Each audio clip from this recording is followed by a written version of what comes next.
Hello, adventurers. Here we go. So, I'm Tristan, your plucky dungeoneer. We're going to start off with just making a quick region map. Now, nothing says map more like planning to me. So we're going to sit down and we're going to roll some dice first off, because I like the dice rolling method. I think that is just a fun, interesting method to kind of randomize your findings of the world and give you a different region each time. Now, I like to kind of go down with, and each die will represent, of course, a different object. We all know this. I think that's been stated in different other YouTube videos across the TTRPG world design space. But one thing I like to do is to make sure I have as much diversity as possible. Well, we'll get into this in a little bit, but when you start planning your world, I like to kind of notice the bell curve of what I'm rolling, because I choose 6 different kinds of areas within the region. And that means I'm going to be rolling a d6 to determine some of these. And when you roll a d6, what happens is, of course, that your 3, 4, and 5 typically are the ones that kind of get picked up the most from the d6. Hilariously, this does not quite happen the way I wanted it to, so we end up with a little bit of a more interesting, skewed world. But I think that is the cool thing with using the die rolling method for choosing your regionality and the areas that you're going to be exploring in the world. One of the things I also like to do is to kind of like quickly jot down possible population amounts, which would mean that basically whatever the die rolls onto that region, whether it's a village or a town or a keep or a city, whatever it is, I can kind of at a glance go like, okay, it's probably this big. All right, yeah. Maybe I can then adjust it to make it a little bit of a bigger town, or maybe a smaller town. Or if I'm rolling a city and I roll a really high number on it, I go like, okay, well, now this is a really big city. That means we're going to get a massive population explosion. So when you have these kinds of parameters, it's really easy to determine what size you're going to draw at. That's usually how I do things. Whether that's the best way to do it for you, well, your mileage may vary. To be perfectly honest. A lot of people will just prefer to just quickly draw out the map and go like, it's maybe this big, who cares? I like a little more precision, but precision doesn't actually equal fun in most of these cases. So do what you got to do it the way you want to do it. So now it's kind of determining which areas we're going to actually pick up and use, because that's the big deal here. So when you come to adding the region, I gave it a nice possibly a square kilometerage of what the main region is going to be. This is going to be where all the fun's going to take place, all the adventure. And then I start kind of rolling dice on the, as you can tell, I've made 1, 2, 3, 4, 5, 6 for the dice system. And as I'm rolling, we get farmlands, cities, caves, that sort of stuff. So now we get to jot those down and just add in these little things, and you then look at your map and you go, oh, okay, so I have 10 regions I want to add, and what does that mean for us? Well, now when we go to the map, as you can see, we have 46, 2d12, 1d4, that sort of thing. At this point, what I'm going to be doing is rolling those dice onto the map. This is the typical method that you would normally see. However, the usual method requires a lot less planning than what I do. And because this is a world building situation, I want to plan just a little more than typical for these scenarios. So then while you're actually drawing the map, it's at these points where you start thinking about what kind of details these little towns and villages and cities and whatever you're putting in take on. What do they have in them? Is religion a big deal there? Is there, in the farmland, what do they farm? Is it wheat? Do they farm corn? Do they farm, your typical, bumper crops and those sorts of things? Are they more of a ranch? Do they have animals? So when you start thinking about these things up front, you can then draw in these little details to make sure that you know where things are going to be placed. Same with when you're starting to draw keeps, you get to kind of determine, what size your keep is going to be. I rolled really well for this keep, so I figured hey, this is going to be a pretty big keep. This is going to be kind of a powerful structure within the skyline, I guess, of the range of this world. And you will know, okay, if we go there, this is sort of an impenetrable fortress. This is a place where you get to, where you can rest, where maybe you can find some danger.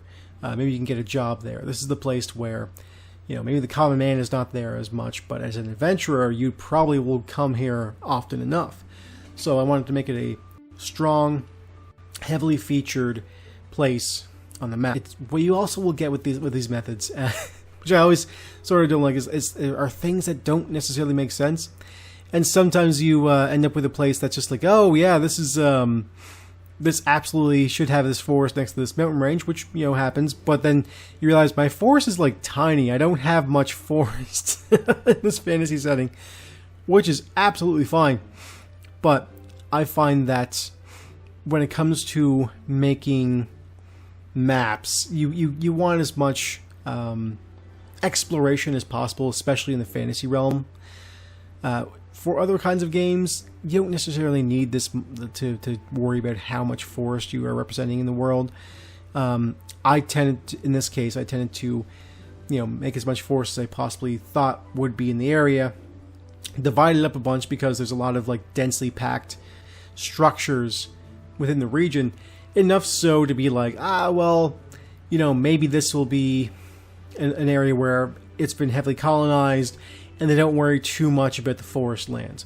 Maybe in this spot, they have really just worked the land to a point where they need to rein it back a little bit. And maybe off in the distance is where you'll actually get the real amounts of forestry and the actual like mines and that sort of thing. But although with that said, with this village next to the cave, that would probably be our mine. Like that's the things you can kind of start thinking about at this point. Is as you roll the die, and I got that D4 next to my village. Does that mean that's a cave system, or does that mean it's a mine system? There's a lot of things you can do while thinking about the structures and how people would naturally collect within the area.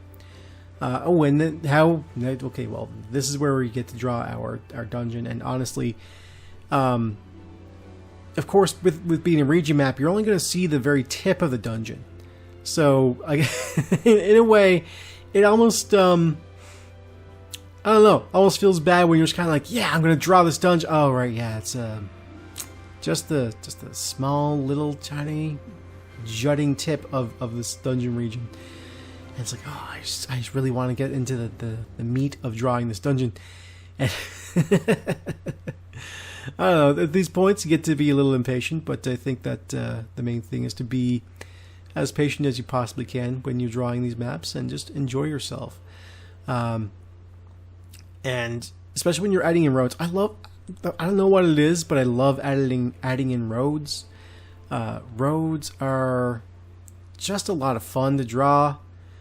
So when you go on to inking your map, that's this is the final point where you get to add in some details. Now, here's the thing: a lot of people are not as. Also, I added in this. This tree skyline, this tree village, because I wanted a little more structure. I wanted a few more things, a little more forestry, a little more population density. But yeah, anyway. When it comes to the inking side of things, this is when you get to add, finalize your details. Do you want to add in, little tiny bits of information here or there? Do you want to add in just a little extra, a few extra marker strokes just to kind of denote a few things? Or, as you'll see later on, I add in a bog and then a few extra spots around the map using ink. I don't always recommend doing that just because I'm used to just kind of putting ink directly to paper, and a lot of people have that scared factor where they will actually just be like, no, I do not truck with that idea. I gotta pencil it in first, which is, of course, obviously the more safe way to do it. But for me, I just prefer to sometimes just go for it. I often find that sometimes when I just put ink to paper immediately, I get some of my better results. And it's when I do that, I just feel that the map kind of pops and comes alive a little more for me. So oftentimes I'll just kind of throw caution to the wind and go right to inking and just say good enough. So when it comes to adding in roadways and pathing into their maps, one thing I see a lot of and talk about a lot of this with my friends who are also into map making and world building and those sorts of things, how to differentiate roads from riverways and those sorts of things, because from a distance on a black and white map, these will look kind of the same. I tend to just add in little waves to try and denote riverway versus roadway, and roadways will usually have more of a curly Q design on them. However, it's hard to even still, when you do that, determine what is what and where is where from a distance, especially when you're just kind of like trucking along in the game and you don't really want to focus too much on just the map. You just want to keep going. It's like, oh, I'll just follow this pathway. What I tend to do is either I'll just intersect them, and then that's, that works out well enough. Or when I finalize this map, this is not going to be the finished product, of course. I have a few things that I'm going to be doing after this video to this map to make it kind of pop out, and I'll show those methods, and I'll show those methods. But when it comes to it, I tend to want to be as iconic as possible in my map making, so I will try and give you very clear structures, and I'll give you very clear paths. And when I do so, it's a way for my players to very quickly just hop on and go like, yep, it's this, we go, as opposed to humming and hawing over the map. That tends to be a bit of an issue for some people, the analysis paralysis side of it.